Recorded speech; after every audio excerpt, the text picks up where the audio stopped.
today. My name is Gary Fowler, and I'm the CEO, president, founder of GSD, Get Shit Done Venture Studios, a premier AI and quantum venture studio located in the heart of Silicon Valley. I'm a 17-time serial entrepreneur with several unicorns under the belt. I was on the original management team at Click Software, which was sold to Salesforce for $1.35 billion, and also Eva.ai, an AI HR tech company. So with that, I have the great pleasure of introducing Peter Loukianoff. Peter is a serial entrepreneur. He's an investor. He's, I don't want to say infamous, but famous, venture capitalist in Silicon Valley. He's been involved in some of the most incredible deals there. He's an all-around good guy, and I got to call him a great friend. And with that, Peter, can you tell me a little bit about your experience in terms of VC, and let's talk about how we can build a unicorn. Sure. So I don't know how far you want me to go back, but I initially started out. I'm an engineer by training, was involved in a number of startups, did a lot of international work, and then after business school, ended up going on to the other side of the table as a venture investor, and have been doing that for the last 20 or so years, and I've had the pleasure of just working with some great partners and mentored by actually one of the fathers of the venture business. So that was a tremendous experience, and have done both, investments in Silicon Valley, but also cross-border investments as well. So, let's talk about, what's happening today, Peter, in terms of the market. And, there's been, since last year to today, what do you see from your perspective in terms of the market, and where are we going? Yeah, so through about the second quarter of 22, there was a lot of venture funds, raised, and so there's a lot of capital in VC funds. And then in Q3 we started to see a slowdown, and Q4 really came down significantly. We don't have numbers obviously for Q1 yet, but I would say a lot of companies right now, venture capital firms, are going through what's called a triaging process, where they're working with their existing portfolio companies, figuring out which ones are going to survive and which ones are not.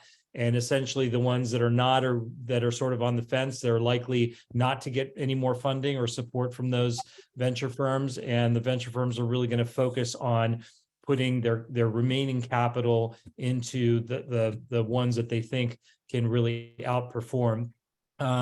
So usually that's the case, but especially sort of in a downturn, that's even more acutely the case. And I think that process is happening right now. And I think that generally we'll see probably a slower pace of venture for at least through the first half of this year.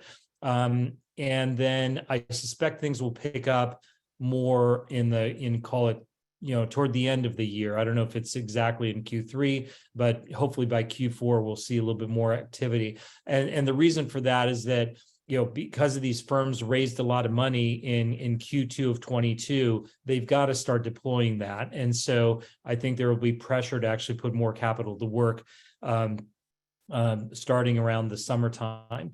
And so it's a little different than a typical recession. Had VC not raised so much capital in Q2 of 22, I think we probably would have seen a much more prolonged a time of less activity. But given that they just raised that amount of capital, I think they're going to have to start putting capital to work. So it's probably a good thing for entrepreneurs in terms of as recessions go, because sometimes, the last one we lived through, the big one was, and I was fundraising during this time of actual venture fund, in the 2008, 2009 period.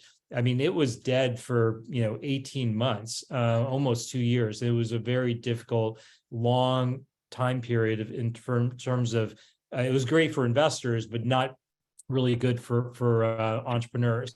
And I just don't see that being as prolonged this time. I could be wrong, and there may be some exogenous factors that come in to play, but the way I'm seeing it right now, I think it will be I think more capital start being deployed, in a couple quarters. And then, so what happens when this kind of situation occurs and they've already raised the funds for a VC? Do they have to deploy the capital or not? Let's say they've got all this dry powder. Do they have to, they're required, mandated to deploy it, or what happens?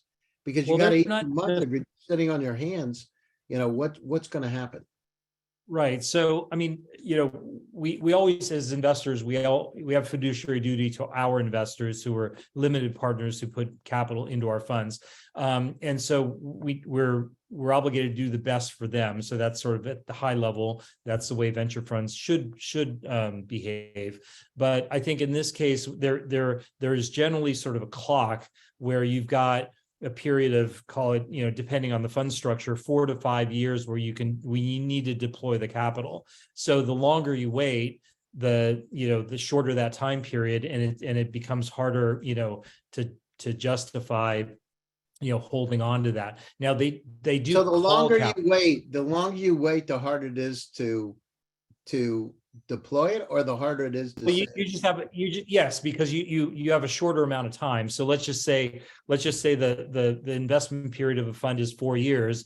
If you wait 2 years and don't do anything for 2 years, you basically have to make up that time in the remaining 2 years to build your portfolio. So then are they scrambling for deals?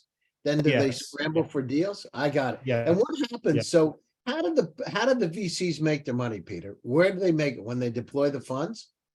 Well, no. Well, there's two aspects of it.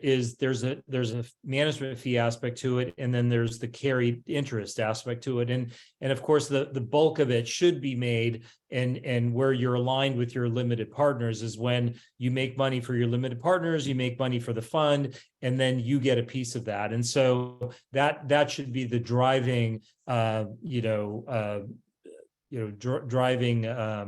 motivation is to take companies hopefully public, because typically a public company will yield more return, not always, but typically. And so really the name of the game for a venture firm is to invest early, continue to back your winners, maintain or even increase your ownership, and then take it public at a certain period of time. And so that's sort of what the game is. So what's happening right now? So did the venture capitalists slow down for a while, and now they've got the dry powder, they got to deploy it, or what's happening? Well, what's happened is because of the economic situation, essentially what's happened is the IPO market is really shut, right? So there are no companies going public now, or very few. And then what happens is that puts pressure on later stage valuations, because when a later stage investor invests, they're assuming, in the next couple of years, we can perhaps take a company public and I can make, 2, 3, 4 times my investment, but with lower risk at the later stage, right? With that intention of getting it public. When the public markets close, that exit doesn't happen, and the likelihood of an acquisition is less as well. And so what happens is it puts pressure on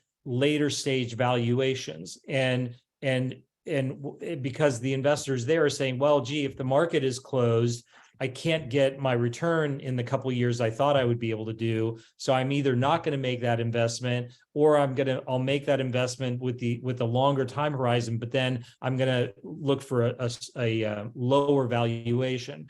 And it starts putting pressure on that entire sort of cycle from late stage companies. That then puts pressure on mid stage companies, and then it trickles down to early stage. Now, early stage generally, it's not as affected because marginally it's not as, later stage is affected a lot more because there's a lot more valuation to play with. In early stage, there's less sort of valuation sort of contraction, but still, it's felt all the way through that sort of that cycle.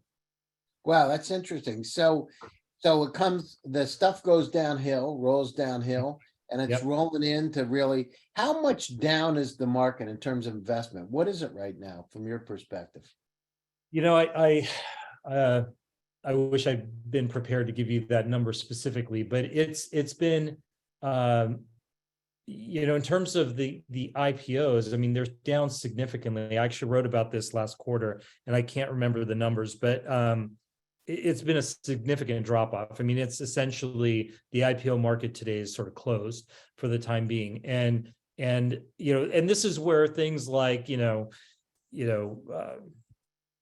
foreign policy, monetary policy, all these things sort of that government does can affect that, right? And you got a lot of crazy stuff going on around the world, a lot of uncertainty, and that just makes investors nervous. And the key thing that that you look for when you go public, and this is sort of to the question of unicorn, the key thing is what I call at an IPO, the steepness of the curve is what matters. It's not necessarily your growth, but it's the steepness of that growth that matters, right? Because the more steeper that growth is at an IPO and soon after the IPO, the more valuable a company can be. And so when things affect growth and affect the rate of growth, that obviously slows everything down. And that's sort of part of why the IPO market is closed, because there's a lot of uncertainty and people aren't sure whether that growth is going to manifest itself or not. And so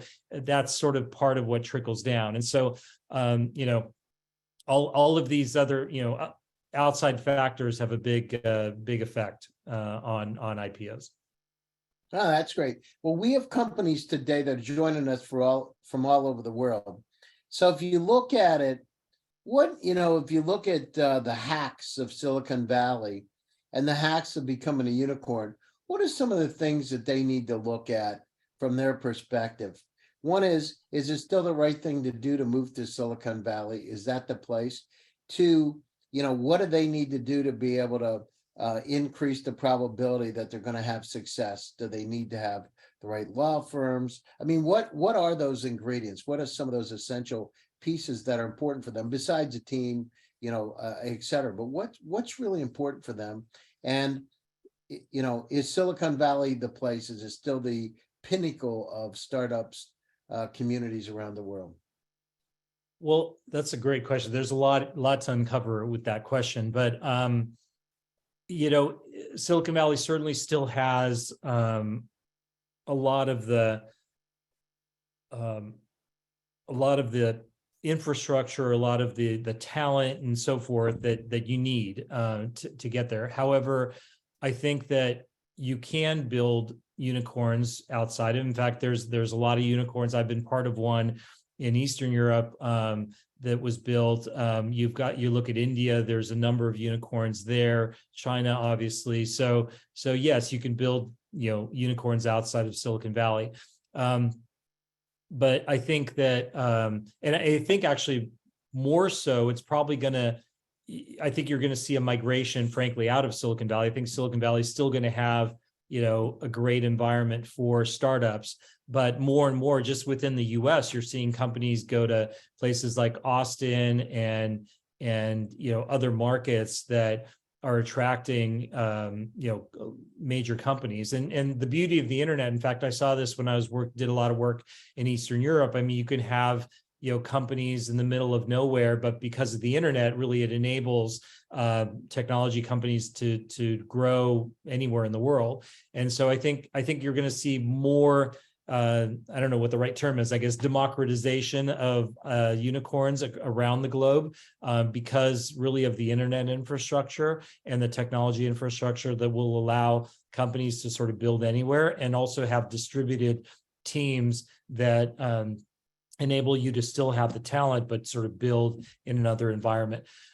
With regard to, you mentioned, law firms and all that stuff. I mean, yeah, it's important, but I think a lot of them have offices all over the world, and I don't think you need to be in Silicon Valley per se. I think a lot really depends on your talent base and really because I think that's really the key thing. Like, do you have the right talent to sort of build it? And if you can do that, depending on the type of company you have in a distributed environment, great. You could probably start a unicorn anywhere.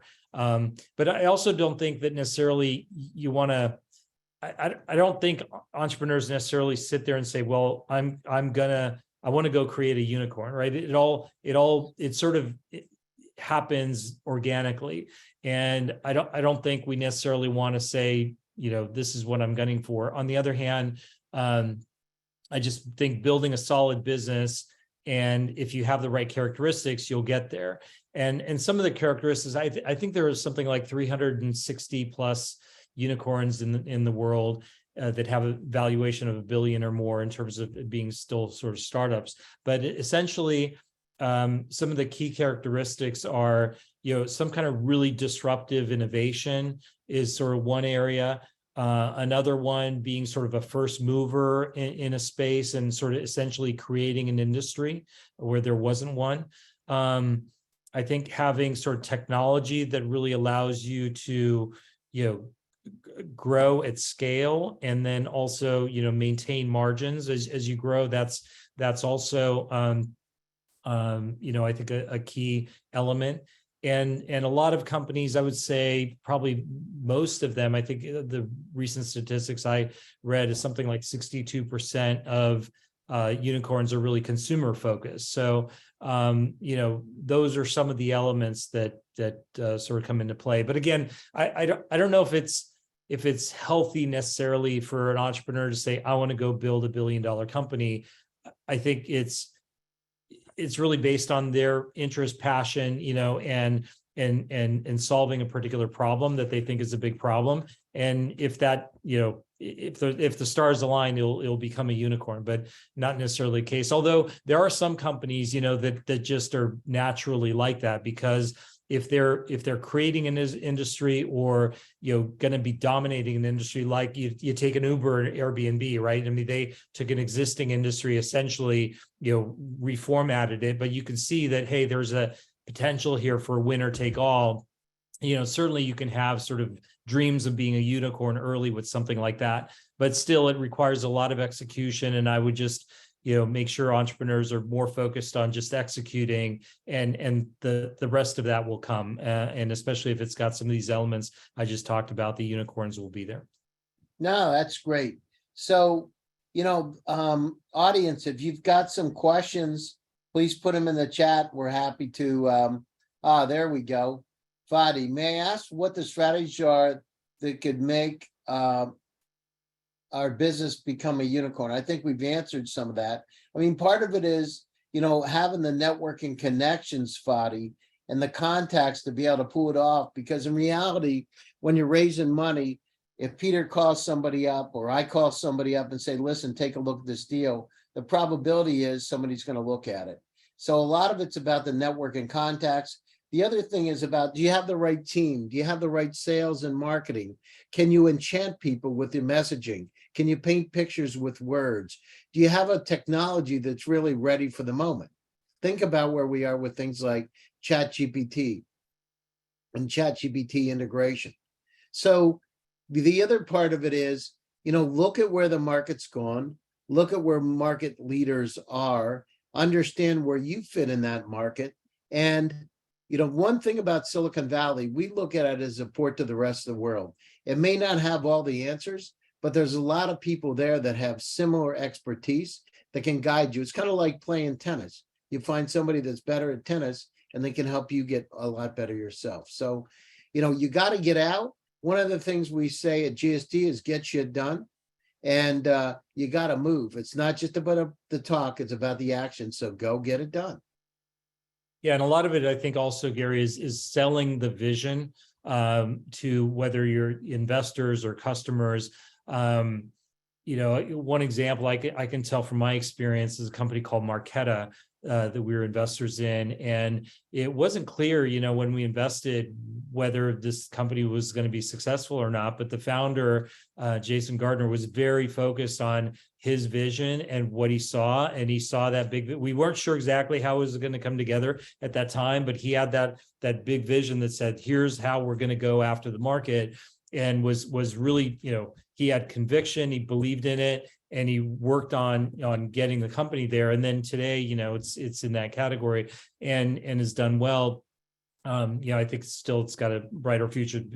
All the stocks have been beat up recently, but I think that it's still in that unicorn category and has a lot of opportunity to go forward. But the vision was what I think captivated us, that he's so focused and has painted this big vision and gave us the confidence to invest in him. So and then manifested that into a successful IPO. So I think a lot of it is that leading either your customers or your investors, or hopefully both actually, to sort of that bigger vision of what this can be.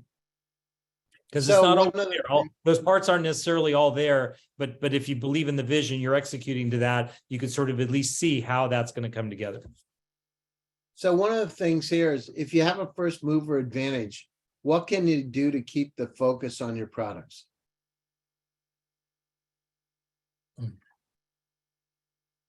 I'm not sure exactly what they're getting at. So if you have a first mover advantage, how do you keep the focus on your product?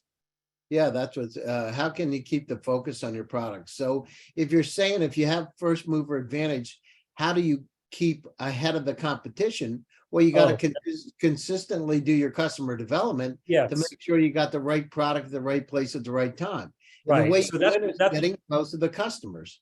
Yeah. So that's a different question. So one of the hard parts, especially when, in my early days of venture, one of my partners, was my mentor, he'd always say, half of the battle is just figuring it out, right? And the other half of the battle is executing. And so if you're a first mover, that you have an advantage of being a first mover, but the disadvantage is that you will have shown the rest of the market, your competitors, how to do it, right? Assuming that you've got the right formula.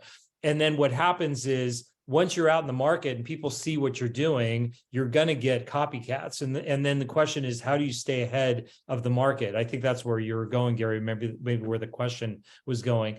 And yeah, I think that's really key. And so I think it really depends on the industry. A lot of it may depend on building your community, right? Where there's a network effect and people don't want to leave your service for something else, even though a competitor comes along. It may be the technology stack and the patent portfolio that you have. And a lot of times what you do is you build patents not as an offensive weapon, but as a defensive weapon.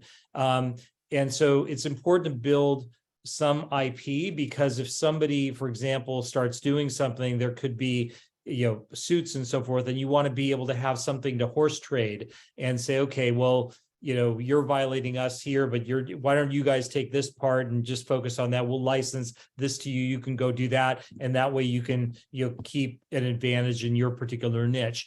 There are things like that. So I think, that does take some thinking and some strategy and I think all entrepreneurs need to assume that they're going to have competition, right? And so the question is, how do you then build the moats, and how do you build strategic advantage going forward for yourself? But some of it depends on technology. Some of it may be a network effect. The other big thing we measure in especially consumer companies is net promoter score. So how your customers are being your voice to others and bring them in, and how likely they will be to actually recommend your service or your product to others. Those kind of things are important as well. And sort of building that brand can be a key element also. So Carol asked the question, what kind of areas are we interested in the most? So Carol, fintech, medtech, edtech, think about it. The challenge that we all have is infobesity. We've got so much data around us that needs to be addressed. Think about it from Carol's world. Carol, you've got about 300,000 items in your personal cloud. The entire web in 1996 was 257,000 websites. You, Carol, have more information in your personal cloud, the entire web. Here's the tough part of it. It's doubling every year. It's following the same trajectory as the World Wide Web. In 5 years, you're going to have 10 million items. So the infobesity that's around us, whether you're a consumer, whether you're a corporation, is how can I deal with that data to be able to help my customers make better decisions? And also, how can we use these unsupervised artificial intelligence to help us with robotic process automation? So is it fintechs? Yes, look at in Africa, banking the unbanked.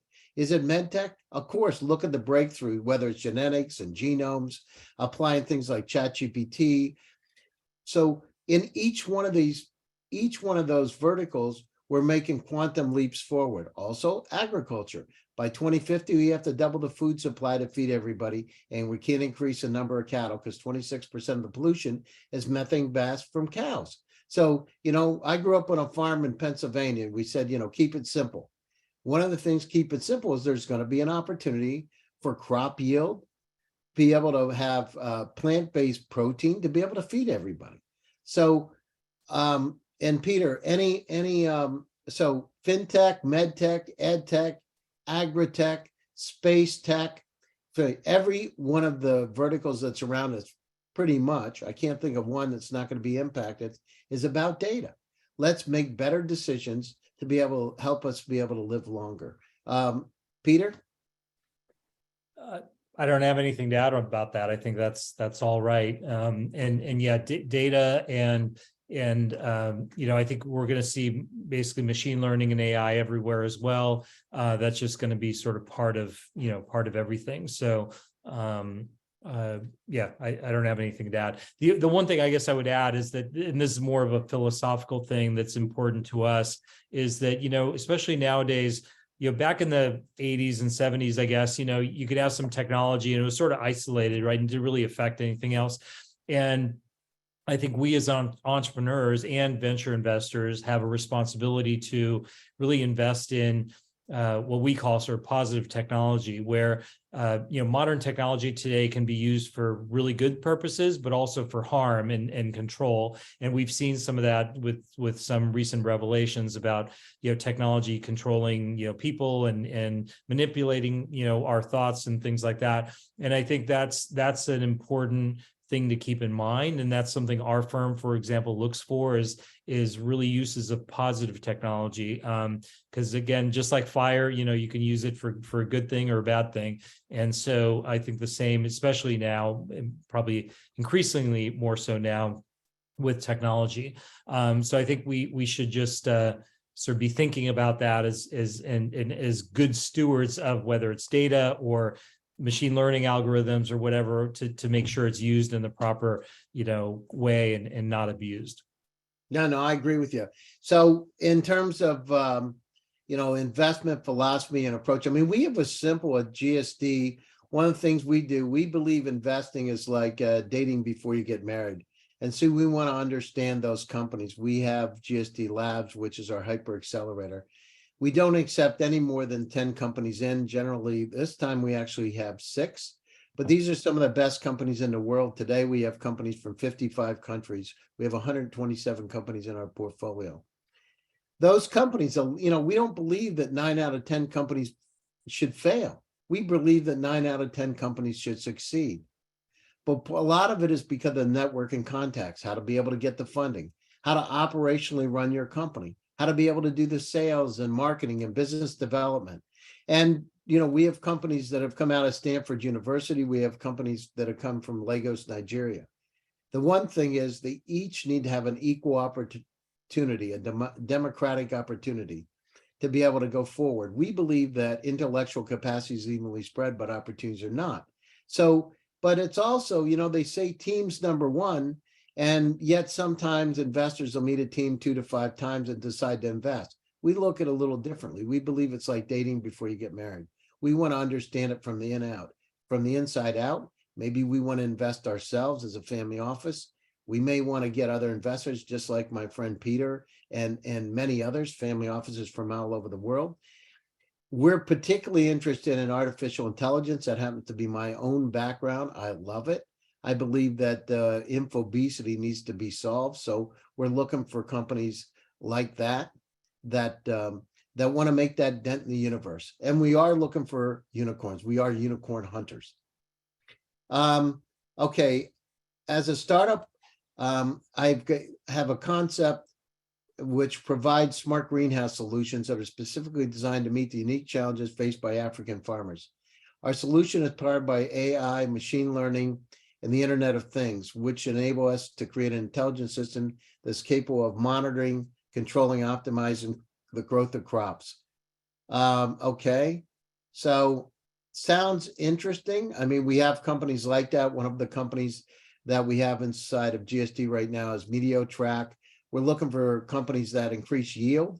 We're looking for hydroponics. We're looking for using computer vision and IoT to be able to help make those companies better. So I think it's right on target. In fact, you said, yeah, sounds very interesting.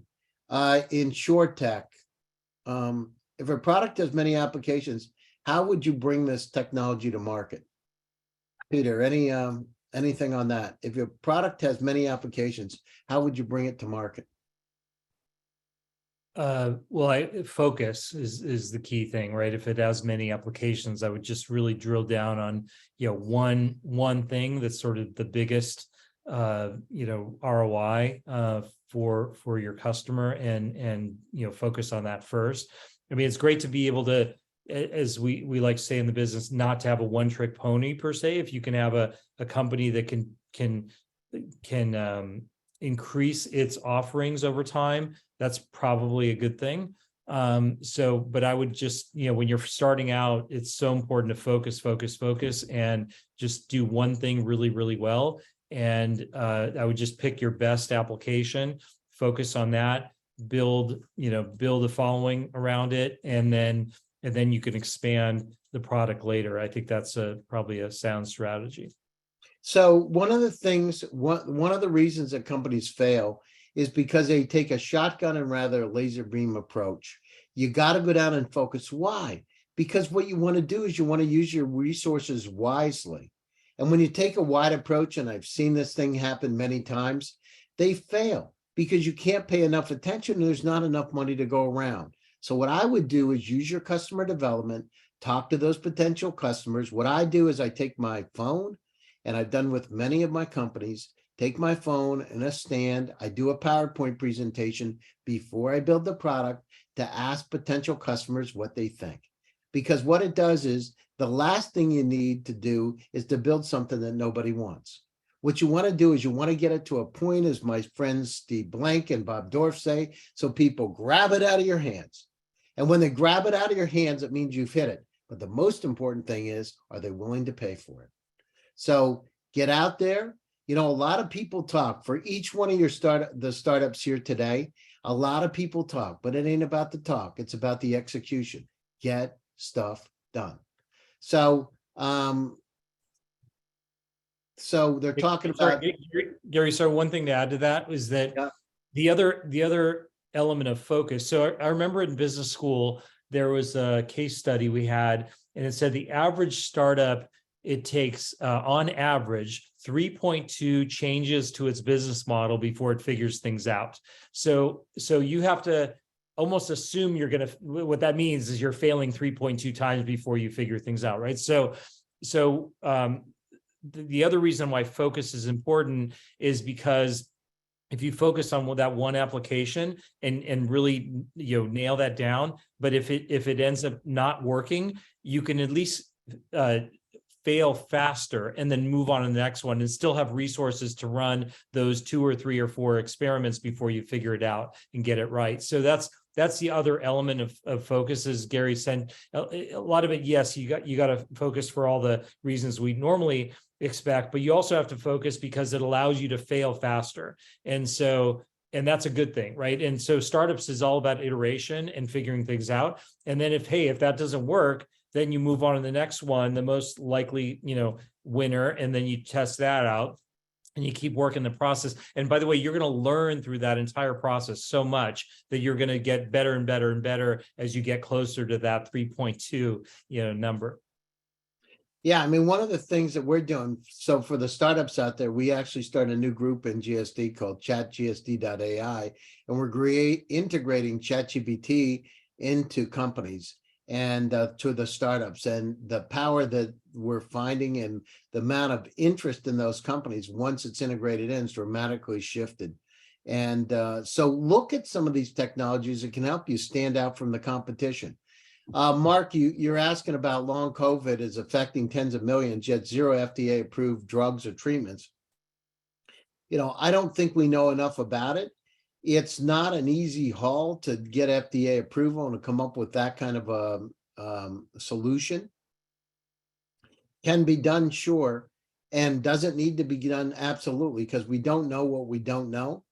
But if somebody hits it and it is a universal problem that can be identified and a solution is met, whether it's mRNA or whatever, of course. I mean, it could be an opportunity for a significant unicorn.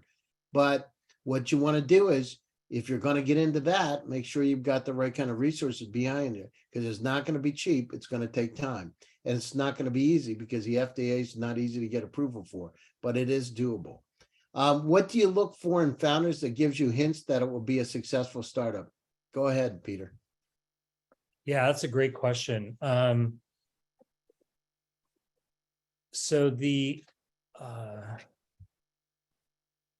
I think that vision that we talked about, that's one thing. I think people who've been entrepreneurial before and maybe even had either a failure or had a prior company that did okay but not great, and they still have that sort of hunger to build a great company, a unicorn kind of company. That's another sort of trait. And I think the other trait is, and this is something that I've seen, that actually my mentor John Scully mentioned this in his book Moonshot. The ability to sort of zoom in and zoom out. He talked about Steve Jobs' ability to really zoom in and zoom out. What that means is that he can zoom in on a lot of the detail around a product and really know the intricacies of that, but at the same time be able to zoom out and talk about the bigger vision or where it's going. And part of this also manifests itself with regard to managing up and down as well. So some people are very good at managing, whether it's their board, like sort of managing up, but they're not as great managing down. Others are really good managing their people, but not as great, managing their investors or the market. But if you can have the skill to do both of those, that's sort of an ideal skill set. So those are a couple things I could just sort of think right off the bat. So one of the things we look at, think about it. You need to have a team that actually balance one another out. So a lot of times you need to have a technologist that can actually work with somebody that's got a sales or marketing or business development background. You need somebody to be able to do operations that can help. And when you start a startup, a lot of times you're all of the above. But what you got to do is find those complementary skill sets, the people that can really fulfill the team, that have the same driving compassion that you have. The other thing you want to do is you want to make sure when you're building a company up, you got to have a positive mentality. You got to believe in your dreams. You got to visualize. There's a lot of that, because guess what? It's a road that goes up and down and up and down. And the situation is you got to be able to keep each other up. So it's important to be able to stay positive. Don't think about the negative all the time. Think about the positive, what you can do. That's not saying don't be realistic, but don't focus on the negative. Focus on the positive. Mother Teresa said it's about pro peace and not stopping war. Think about the pro peace. Think about how you can move ahead and visualize.